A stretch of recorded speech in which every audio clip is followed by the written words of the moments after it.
Hello, ladies and gentlemen. My name is Jacob. And I am also Jacob. We are back for another, this time Sunday, episode of the CobCast. Episode 3. Ladies and gentlemen, we have a 2319. We have a 2319. Get it? 2319. That's the date today. Yeah. Funny guy here. Funny guy. This is going to be a little bit of a shorter episode, as due to the polar vortex and everyone just dying of the cold. And also doing nothing interesting. Also, the Super Bowl is currently going to happen in probably around 35 minutes, so we're going to do this one a little bit shorter, and then make up for it on Thursday, have another recording, and then probably upload that by this coming Saturday. Most like when we say that we're watching the Super Bowl.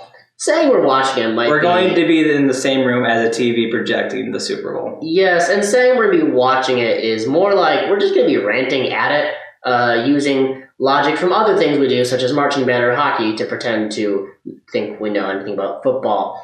So that's going to be interesting. Also, the main thing I've invested in it is Dr. Shapiro, our band director, is from Boston, and he's really, really into the Patriots. So are you hoping the Patriots win or lose because of that? Lose.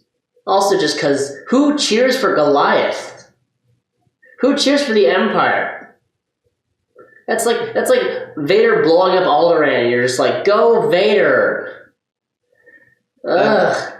Don't you ever wish there was a movie that the bad guys actually do win, though? I mean, there's a couple. I mean, there was Suicide Squad, which they're all technically bad. Okay, but Suicide Squad was just horrible from start to finish. I liked Suicide Squad. Also that one doesn't count because the protagonists won.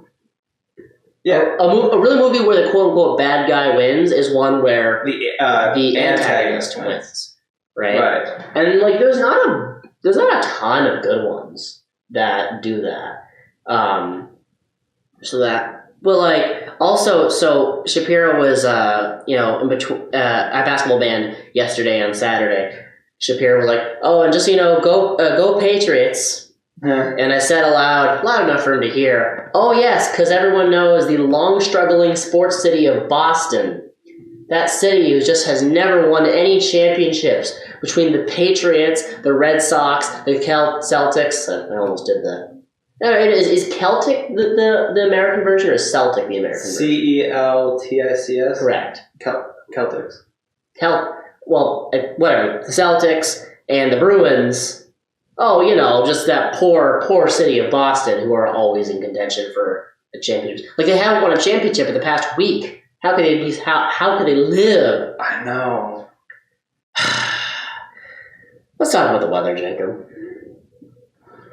The weather today doesn't really matter. It's a beautiful day outside. It's like in the 40s. I mean, it's a running joke at this point where I pull up a weather app. It's positively balmy outside. The birds are chirping. No, they're all gone. The leaves are going. No, they're all still dead.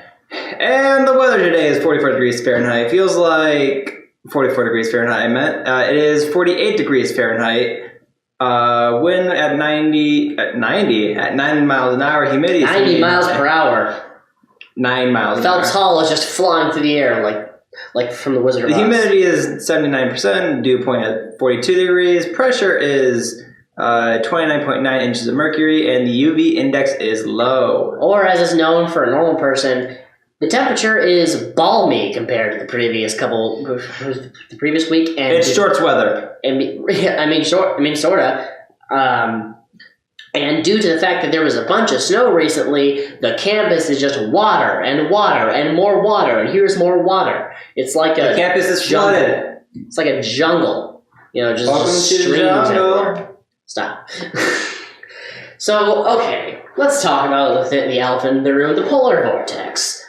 Oh, man. Can I be honest? Can I be honest? Be honest. Go ahead. We didn't have it that bad. Like, come on. Everyone was freaking out. Oh, I'm not going to go outside all day. How will I survive? It's negative 14 degrees, which is bad, sure. And it feels like negative 40. Sure. But in Chicago or Winnipeg, it was actually negative 40. So, and it only lasted like a day, 2 days, sure. It wasn't that bad. Come on. I can agree with that. It wasn't too bad. Like, honestly, I went outside a few times both days. Both days was a mistake, it felt like, but it wasn't really that bad. It's not like I was dying. I went outside to the pond at EMU and, like, played a little bit of hockey on it. I was fine, and it was cold, obviously. But, like, as the weak Californian in the room, it wasn't that bad. At least not as bad as all the attention, on all those. Okay. Can I just say something? This might be unpopular. I have not seen a single good Midwestern meme ever. They all suck. So much. A meme about the Midwest? Like those like the Twitter account or Facebook account, Midwest versus everybody, or like like only a Midwesterner feels this, like, I honestly don't pay attention to that. I can't stand going on Facebook or Twitter and just seeing my mentions filled with, "Wow, it's so cold," or from California, "Hope you guys in the Midwest stay warm." Yeah, okay, sure, whatever. I think I just find people annoying in general. I mean, that's a general life point there, that people are annoying. So, like, this past week, like, literally everything was shut. The state was shut down, basically. Might as well have been. We had 1 day of classes, and for a lot of us, that was cut short. Oh, it wasn't? Well, a lot of my friends had professors cancel on them and such because of the cold. I mean, when your classes are mostly in the mathematics department type stuff, nobody cancels classes ever. Right. See, but like computer science and math, like, they don't cancel. Yeah. Like, I don't think I didn't really have classes that canceled, but I heard a lot of people that classes canceled. Like, nothing was going. Like, the school outside of just classes was basically shut down. For the entire week, pretty much, because Monday was shut down. That's when we record. Tuesday was not shut down, but it was sort of like, ghost town still. A lot of people weren't in classes, I noticed. I mean, most of my classes were pretty full. And then Wednesday, Thursday, and mostly just Wednesday and Thursday, it was empty. Yeah, I ended up having a meeting Friday, my SPS meeting Friday still. Fun. SPS is Society of Physics Students. Nerds. I'm not a physics major, but nerds. I do associate with a bunch of physics people. Nerds. You associate with nerds. You just joined a band sorority. I never said I wasn't a nerd. I was just saying you're a nerd. Nerd. Fair enough. Nerd. Fair enough. Indeed. Anyway, basically, like, I did nothing until yesterday, where there was back-to-back basketball games. Eastern Michigan lost both of them, by the way. The men's and the women's game. It was, and they were both depressing in their own right. Wow. There was the men's game where we just got blown to pieces. So that was that sucked, actually. Everyone was still trying to be as loud as possible, but the team was just not fun to listen to, not fun to watch, at least from my perspective. It was fun to watch Nick Jeffries, the pseudo-sex leader, scare everyone around him. So that was good, by screaming. And in the women's game, we were winning. We were doing great. It was like almost all the women's games, fun back and forth action, and they tied it within like the last minute, and then they won in overtime, and it was really sad. So, like, that's what Eastern's famous for, losing in overtime. I have been at Eastern Michigan now for 2 semesters.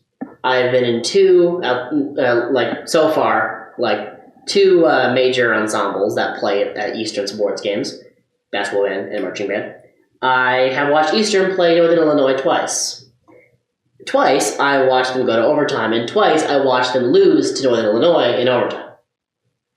Yeah. Had we won that overtime game against Illinois, the football one, we likely would have gone to the MAC championship in Detroit. So, yeah. I'm not bitter, though. I'm not bitter at all. All right, good to know. Good to know you're not bitter. Oh, I mean, Anyway, so how was your hockey game? Oh yeah, the hockey game was crazy. So we lost 2-0, But so much was smushed into that time. So we were playing another team, and they were a pretty big team. Like our team is small in terms of like size. Like we have a couple big guys, you know, but there's about 5 of us, myself included, who are like the Oompa Loompas, you know. We just kind of get on ice looking like small children, you know, and just skate around the ice and try and make things happen. Their team had this one guy who was big, like Tall, big, fat, big, or both? both. Like taller than you, like I think taller than you definitely, and bigger than you. I would give you the edge in a fight because I think you'd be more agile, but he would definitely have the strength margin over you. So you know what we're dealing with here. This guy's huge, and he was just going at it with me all night. And it's great being tiny because the refs are almost never going to call anything on you when you're tiny and you're messing with a big guy. But like I didn't need much help. I was playing center. I was number 1 center, which is a really bad idea. That's sort of like putting someone who had never marched before as the senior drum major of the marching band. Like they kind of, or someone who, it's like putting a freshman sousaphone as clarinet section leader. They're not in their element, and they're just trying to survive. You know, and they have to deal with like 32 people. That's the way the metaphor falls apart. Anyway, I had to defend a lot, I had to attack a lot, and this guy just felt like bumping into me, like on purpose, like shoving me around, checking me. This is a non-checking league, by the way. You're not allowed to hit, right? You're allowed to be a little bit aggressive. You're not allowed to hit. And twice. Once at the end of the second period, we were fighting for the boards, and he hit me into the boards in front of the bench, and I was I was still fighting. It's not like I stopped, fighting for the puck while I was on my knees, after he hit me. So he got a penalty there. And then in the third period, we were skating, and he just ran into me, like flew into me. For those who can't see what's going on here, which no one can, Jacob here literally just made like a Superman fly forward. Yeah. And and that's how I knew that it wasn't like a mistake. Because guys run into each other all the time on mistake. We're not exactly graceful out on ice, but he followed through with the check, And I went flying because I'm tiny, and I ran into his other teammate. I swore loudly so that the ref could hear, and he got another penalty there. And then he was just chirping at me all night. And eventually, he almost got into a fight with one of the larger people on my team because they were going back and forth, because I'm the new guy on the team, right? So I imagine most of my teammates were not that big on me being beat up effectively by this other guy, but I didn't care because it got our team power plays. Right. We lost 2-0 still because it was just. You guys are a great team. We're actually a pretty good team. But their goalie was really good. We were missing a lot of players, to be honest, including our captain. Hence why I was number 1 center. When I'm number 1 center, the team is not at full strength. But it was a fun game, though.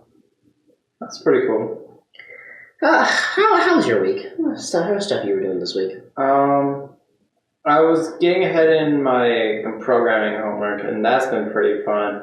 I've been getting into doing a bunch of for anyone who's programmed before, I've started doing a lot of Java, which is object-oriented programming.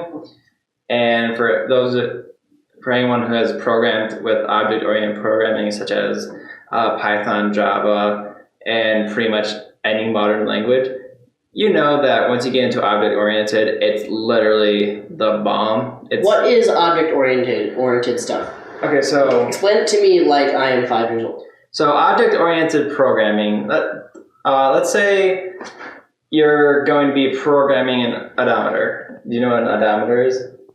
It measures something.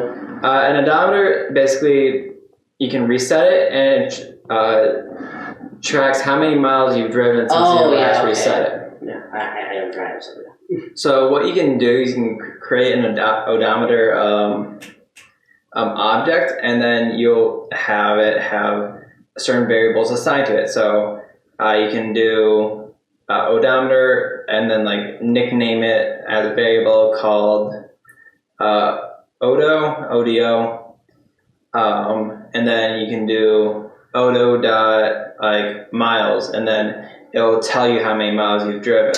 So it's like trying to figure out like you're making programs to track things. That's just one example. Like I've started creating another neural network in Java because I've created one in Python, so I'm working on another one in Java. So you're trying to make like a artificial intelligence. Ah, yes. See, that I understand because Yeah. So a neural network is a form of artificial intelligence that you train and teach. Mm. So I've started creating another one of those. So like I have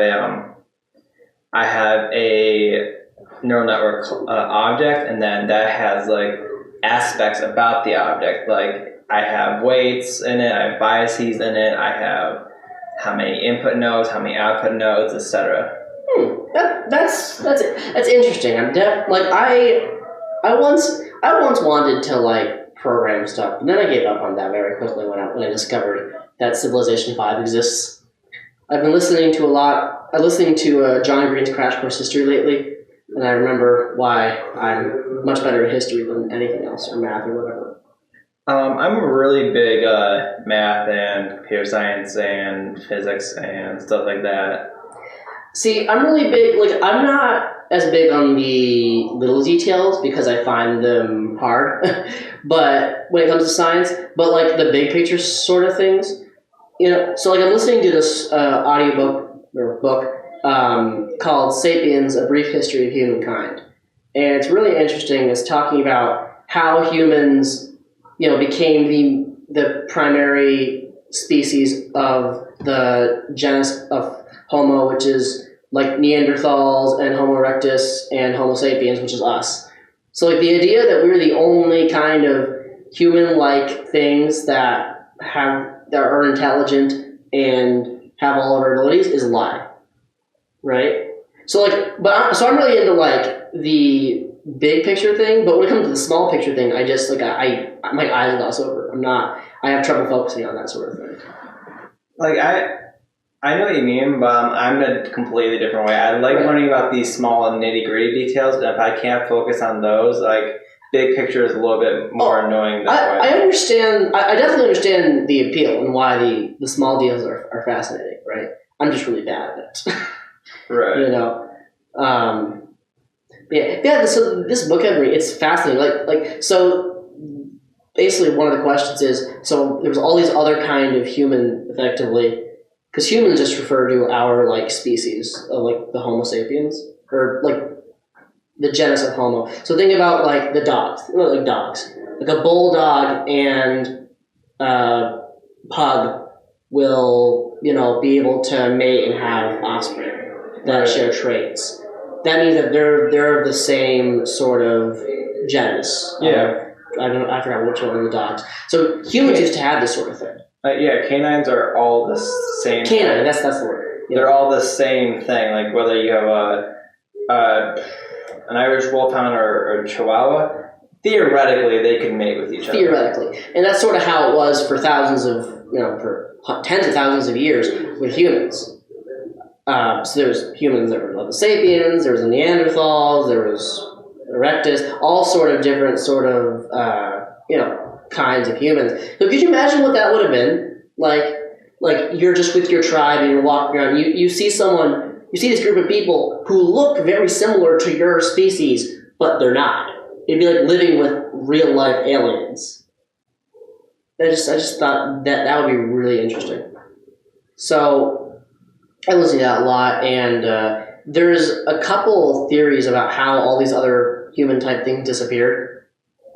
So one of them is that we bred with them until they eventually just came assimilated into us, which I find interesting. I probably find more believable. The other one is that we just killed all of them, like through genocide, through hunting better.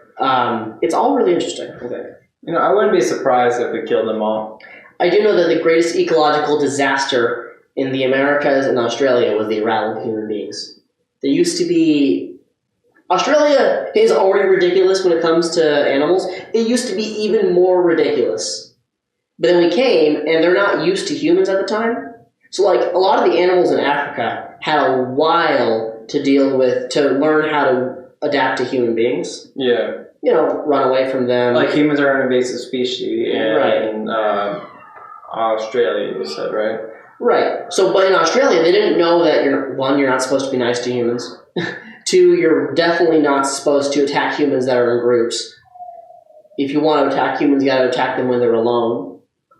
But they didn't know this because they had never had to deal with humans before. So when they came, we just killed thousands of species. So that was interesting. A little bit depressing. But humans do as humans does.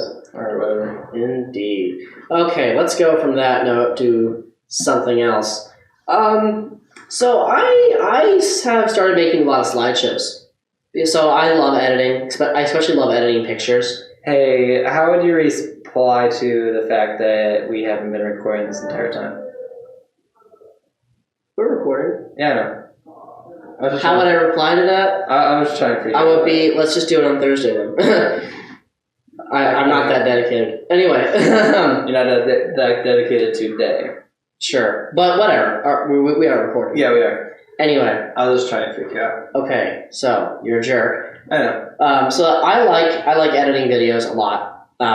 He edits the podcasts. I edit the podcasts. I obviously edit my hockey channel all the time. I made both a documentary and a slideshow for our marching band in high school. And I'm planning on doing a bunch now. I'm planning on making a slideshow for, this is like a recap of 2018 marching band. I showed Jake at the beginning of what I'm currently working on. That's pretty cool. I also started making, well, not haven't started, but I'm planning on making a hype sort of type video for 2019. Just imagine like one of those like high school football videos, except for the marching band. Right. Not high school. I meant college. Right. So that's going to be fun. There's a couple other things in the works that I might end up doing, but we're figuring out the details of that. So what all this has meant is I've been just pouring through tons and tons of pictures. And I think I love pictures a lot. I love pictures of myself. I love pictures of not myself. I love pictures of groups of people I know. I love pictures of groups of people I don't know. I find pictures really, really, really interesting. Especially the ones of me on the TBS Instagram. See, what I love about the TBS Instagram is that a lot of the pictures, you have this lovely smile, and you just exude, like, happiness. And then this is one picture. I think it was on, like, gift exchange. Like, yes. Exchange gifts. And you have this new Rubik's Cube, and you look like Jack from The Shining. I'm going to pretend like I know what that is. I'm sure you know the, here's Johnny. Oh, yes. Yeah, you look like, wait, is it Jack? No. Yeah, Jack. You. That's what you look like. You have this smile. It's the teeth. Something with the teeth. I don't know what the teeth and the eyes are terrifying. Well, you're welcome for your nightmare fuels. But like, I love looking at a bunch because like you sort of end up like you learn things about people that you wouldn't learn about them by talking. Certain people appear more often in pictures than others. So I don't appear in that many pictures in the band compared to like Reagan, for example. Y'all don't know who Reagan is, but she's a sousaphone. Or like I see like at least in the TBS Instagram, Brendan is like in almost every picture. Yeah. And also just like the way people are in pictures, everyone has a different sort of attitude in each picture. Not me, I don't care. No, you have an attitude in it. It's usually like a sort of like fun going sort of thing. In marching band, you're often the only person in the clarinet line who's like looking like they're having fun. That's right, I said it. All right. Dick Jeffrey. Is it Jeffrey or Jeffries? Jeffrey. Nick Jeffrey, in every single picture I've seen him with, especially the one on Alumni Day. Can't say alumni. On Alumni Day, he just exudes like pure just fascination and happiness. It's interesting. It's fun to watch. Yeah. And then there's certain people who all their pictures make them look like they are just tired. So next time you have hours cooped inside your house with nothing to do because the outside is hot, I recommend just looking at a bunch of Facebook pictures from people. It's interesting. A little bit creepy, but interesting. I will never do that. Until I make a slideshow and send it to you. I mean, yeah, but I'm not going to go through Facebook. Okay, Louis Veda, our former drum major. That's crazy. He's already the former drum major. Louis Veda has a great album of the 2018 Emu Band. That's worth spending an hour on just looking at the pictures because it's great. All right, we're almost done here. Let's go through the Pokemon. Jacob, explain how we're doing Pokemon. Well, today on Pokemon, Jacob will start reading information about the odd numbered Pokemon. I will read even numbered Pokemon. We will go through about 20 to 23 Pokemon, depending on what number 60 is, if it's in the middle of a branch or the starting of a branch. Any questions? Good? No. Jacob, you may begin. All right. This one has kind of been in the works for a while. We got our first F-. Number 41, Zubat. I'm not even going to read Zubat's description, actually, because Zubat is a piece of I said it, and yeah, anybody who's ever played any Pokemon ever, whether it be the card game or Pokemon Go or any of the actual video games, Zubat is a horrible person. Pokemon. Zubat just walk into any cave, and there's like 10,000 Zubats, and you just want to get to the cave, but no, and he's confusion, and he's horrible F-. What do you think? I mean, other than your genuine... He also looks ugly. It's just a small bat with no eyes. I'm going to give it a realistic, like, C minus D plus. You know what? I like Zubat better without the legs. They're not really legs. Like, look at that. That is a lot better and a little bit more cute. I mean, I don't think they're legs. Okay, whatever those things are. Yeah, I see what you mean, though. That's why its evolution is a little better. Alright, here we go. Speaking of evolution being a little better, Golbat, number 42. Oh, wait, it has legs also. That's even uglier.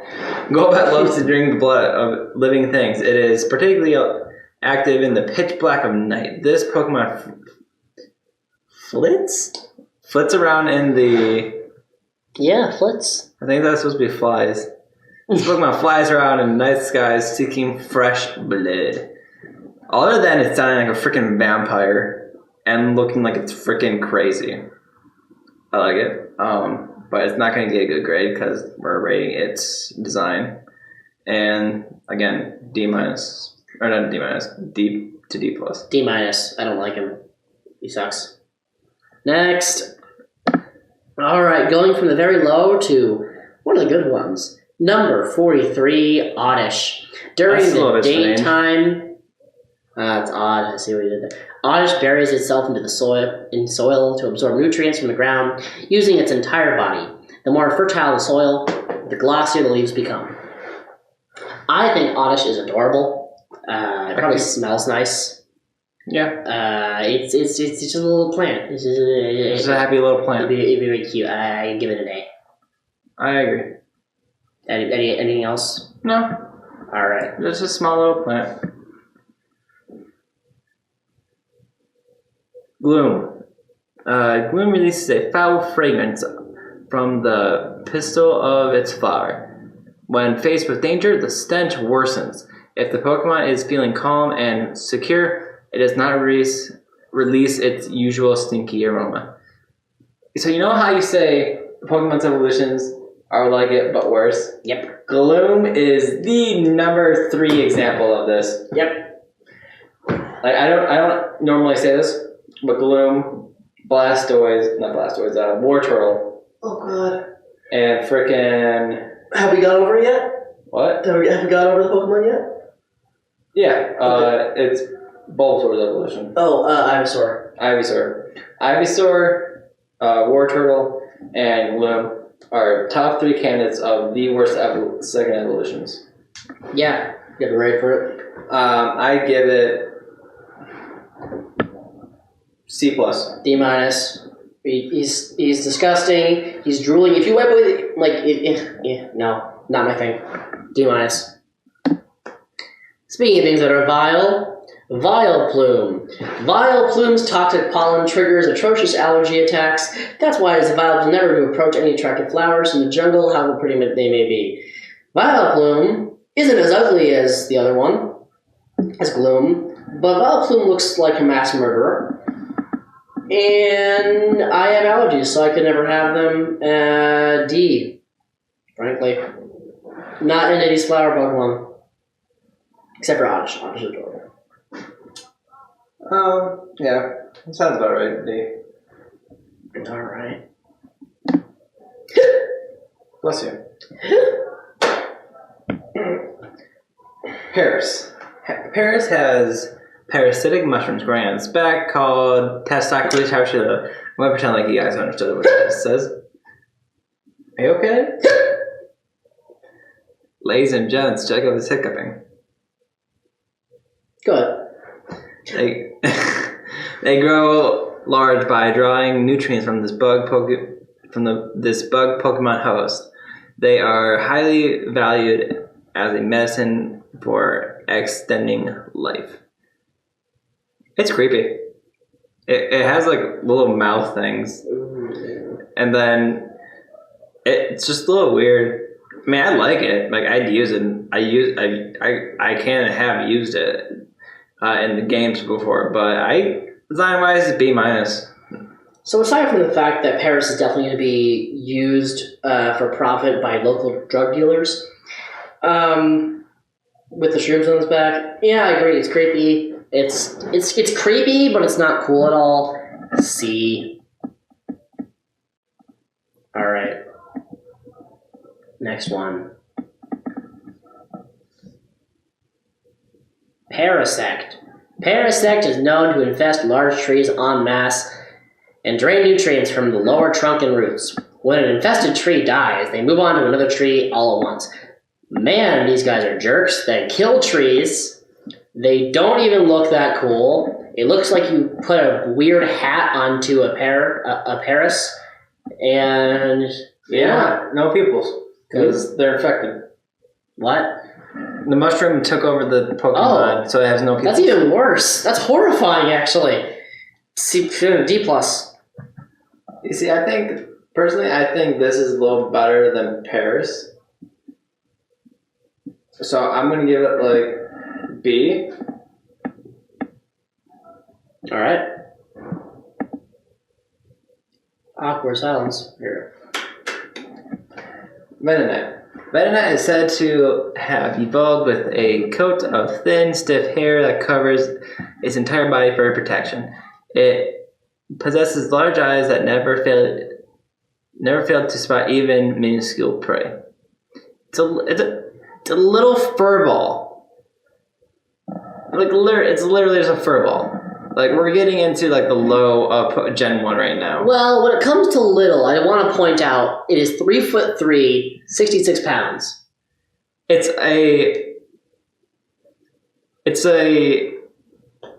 size of a 12-year-old. No, that's size of a 7-year-old.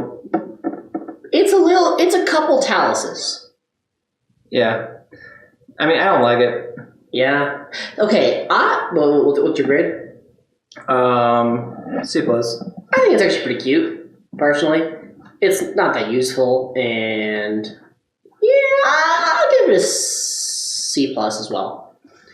I'll give it a C plus, but I'm a harder grader, so like a C plus means like a higher grade for me than. You see, my grades are just incredibly inconsistent. No, I haven't noticed. Venomoth.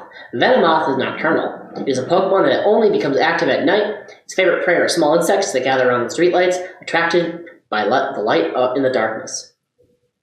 It's actually lighter than the thing it evolves from. Yeah. I like Venomoth. I think of the bug, like fly sort of things, it's second place behind Beedrill. And I would say third place behind Mega Beedrill and Beedrill. Okay, that doesn't count. Yes, it does. They're two completely different. I don't hate it. I don't love it.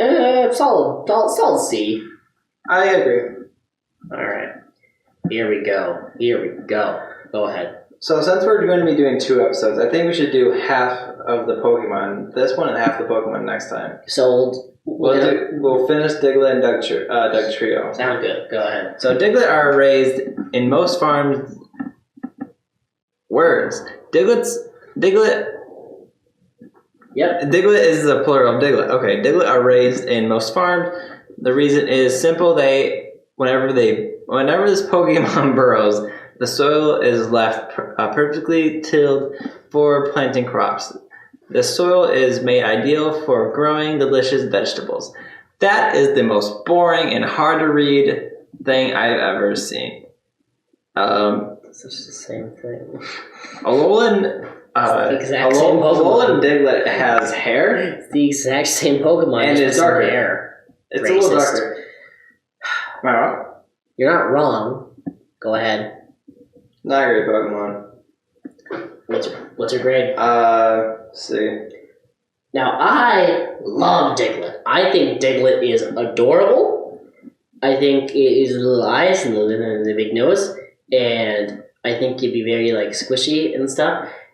There's, like, mystery around Diglett because what is a Diglett? Is it, like, what's under the soil? Is a Diglett just, like, a little, like bat? Or is, like, stuff under it? And I would love using it in, like, battle, but, like, real-life battle where I'm trying to mess with someone. Like, if someone tries to mug me, I'll just, like, go Diglett. But instead of they'll try to attack the Diglett, you can just go underground and, like, pop it behind him. And Rock'em Sock'em. as someone who likes Earthbenders, for Avatar Airbender, and as someone who likes cute little tiny things, Diglett is up there. Diglett gets an A for me. Is that the biggest difference we ever had so far? Biggest difference is me being the more critical one. Sure. Really? Go ahead. Wait, no, it's me. Finally, Doug Trio. Doug Trio are actually triplets that emerge from one body. As a result, each triplet thinks exactly like the other 2 triplets. That's not how triplets work, but okay. They work cooperatively to burrow endlessly. Now, Doug Trio is a little bit less cute, I think, than Diglett.